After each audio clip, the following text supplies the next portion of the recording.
Friends, welcome to my channel. जिन्होंने मेरे channel को सब्सक्राइब नहीं किया प्लीज लाइक और सब्सक्राइब कर दें। जम्मू कश्मीर का मामला है, प्रॉब्लम तो जब हमारे घर पे होगी तब हम करेंगे। ये प्रॉब्लम आपके दरवाजे पे खड़ी हुई है, ध्यान रखिएगा। सत्ताएं रहेंगी लेकिन राष्ट्र को बचाने के लिए समाज को बाहर आना पड़ेगा। ये जिन खतरों की आप चिंता कर रहे हैं उस खतरे की चिंता मुझे नहीं है। 4 राज्यों का देश, 20 करोड़ पॉपुलेशन। ऐसा लगता है कि भारत के सामने सबसे बड़ा चैलेंज पाकिस्तान है।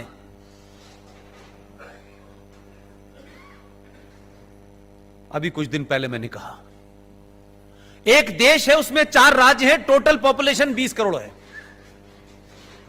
वहां फौज भी है, वहां पुलिस भी है, वहां F-16 भी है, संविधान भी है, शरिया भी है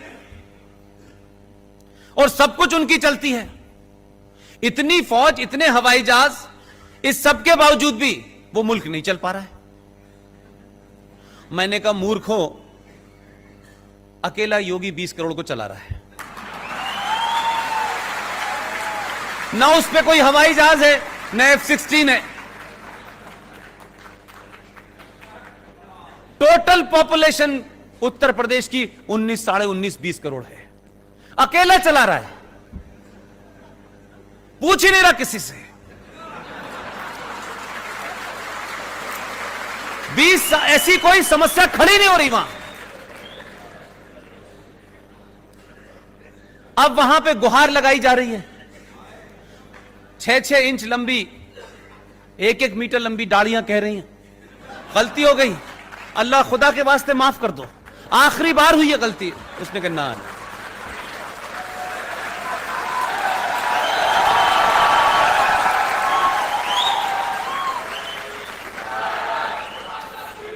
इसलिए मैंने कहा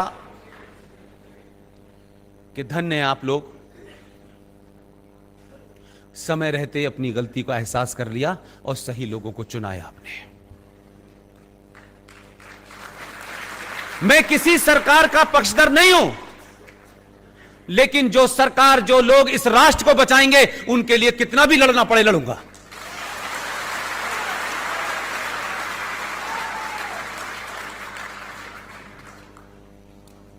स्थिति वापस ले जाना चाहता हूं। वो 70 साल से जम्मू कश्मीर की इस्लामिक हुकूमत से, जहां मुसलमानों की मेजॉरिटी थी, 90% कानून उस विधानसभा में एंटी हिंदू हुए।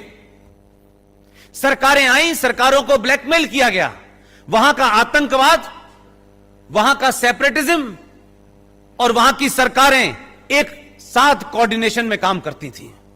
दिल्ली की सरकार को झुकाना है तो आतंकवाद को बढ़ा देना है, दिल्ली की सरकार को दुनिया में बदनाम करना है तो हुर्रियत को आगे बढ़ा देना है। तीनों का ऐसा एपरेटस मिला हुआ था कि आप हुर्रियत को पुचकारते थे। और यह भी शायद आपको खबर नहीं होगी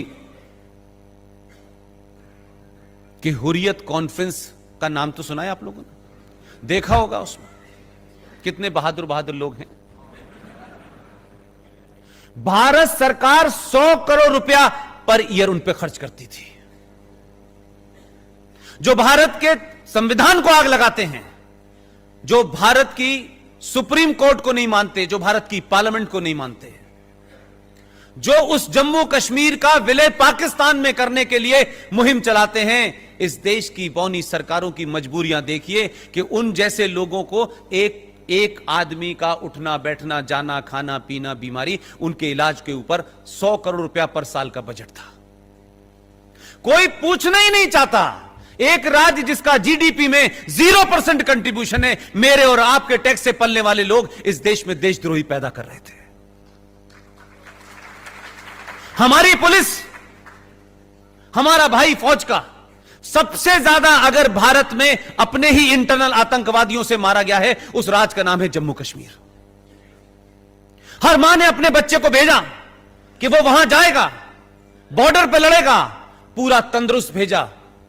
लेकिन जम्मू कश्मीर के अंदर जिस इस्लामिक आतंकवाद को सरकारों ने पनपाया, सत्ता पे बैठने का रास्ता देखा, वो बच्चे जो साबुत घर से गए थे वो वापस लौट के आए तो हिस्सों में नहीं थे।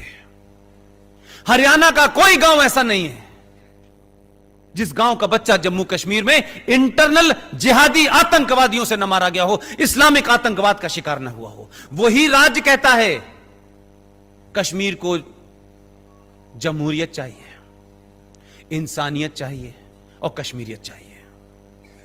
यानी इस देश में बाकी 30 सूबों को इंसानियत नहीं चाहिए, सिर्फ इन्हें ही चाहिए।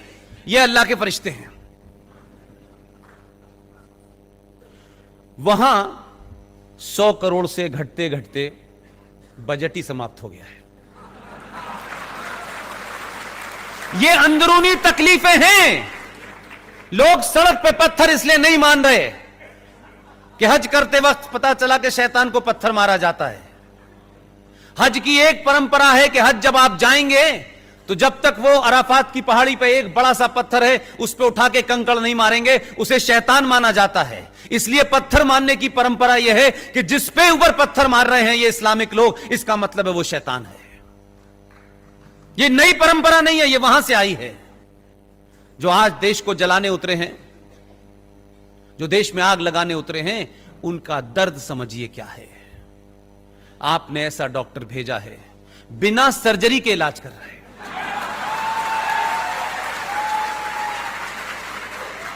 लोग, एक बहुत बड़े कवि हैं, उनकी 2 लाइनें मुझे इस स्थिति पे ज्यादा अच्छी लगती हैं। वो कहते हैं कि न जाने कैसा ये आलम हुआ कि लोग हंसते हंसते रोने लगे, रोते रोते हंसने लगे। ये स्थिति वही है। धारा 370 और 35 पे नहीं हटी है। धारा 370 और 35 को बारीकियों में अगर आप जानते, जितना मैं 20 साल से पढ़ते पढ़ते थक गया, ये धारा नहीं हटी है। ये भारत के अंदर, आजाद भारत में बौने नेताओं के दबाव में पिछले 70 साल में एक पैरेलल सत्ता थी, जो इनविजिबल सत्ता थी, जो अदर्श सत्ता थी, उसको समाप्त कर दिया है। संकट यह है कि लोग कह रहे 335, 370, 370, लोगों को पता नहीं है दर्द कहां हुआ है। ये जो एक मैं बार बार कह रहा हूं कि जैसे ही आप इस देश में संविधान की बात करेंगे, कुछ लोग कहेंगे नहीं, हमारा मजहब पहले है, हम आइन को नहीं मानते, हम शरिया को मानते हैं। जब उसने संवैधानिक तौर पे काम कर दिया तो बोले नहीं नहीं, हम संसद को नहीं मानते, हम भीड़ को मानते हैं। वो आदमी भी निराले भेजा है, वो इनको पूरा इस्लामिक बना के मानेगा, पीछे ही पड़ गया इनके। अल्लाह ने फरमाया है कुरान मजीद में एक जगह, मैं नहीं जानता कि वो कुरान पढ़ के आए हैं या नहीं पाए हैं, या उनके एडवाइजर उन्हें बता रहे हैं, लेकिन काम ठीक राह पे हो रहा है। कुरान मजीद में एक जगह लिखा हुआ है कि ऐ मुसलमानों, मेरे ऊपर ईमान लाने वाले लोगों, मैंने इस कायनात, इस सृष्टि के अंदर, इस ब्रह्मांड में सब कुछ तुम्हारे लिए रखा है। तुम्हारी जितनी भी जरूरतें हैं उसका मैंने इंतजाम किया हुआ है। मेरी एक ही शर्त है कि मैंने तुम्हें जिंदगी जीने के जो रास्ते बताए हैं उसी पे चलते रहना, और अगर तुम मेरे बताए रास्ते से उतरे तो मैं इस जमीन पे कुछ लोग भेजूंगा जो तुम्हें रास्ते पे ले आएंगे।